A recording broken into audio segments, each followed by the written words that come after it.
Welcome. In front of me is a SONY Xperia 5 Mark IV, and today I will show you how we can boot this device into recovery mode.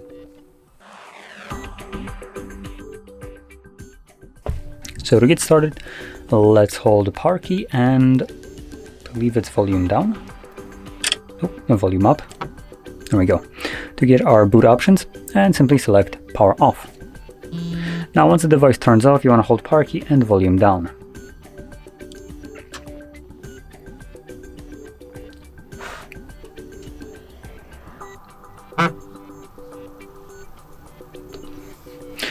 Now once you see the Sony logo, let go of those keys and there you go. You should now be located in recovery mode. Now in this mode you will need to use volume keys to navigate through the options, and power key will be used to confirm whatever is selected.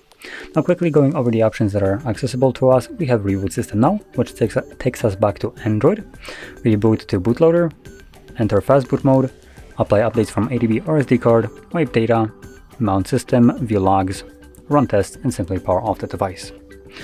So like I said, whatever you select, you will then confirm with power key, and because I want to leave this mode, I'm gonna stick with the first option, Reboot System Now, which takes me back to Android. And as you can see, we are now back in Android. So if you found this video helpful, don't forget to hit like, subscribe, and thanks for watching.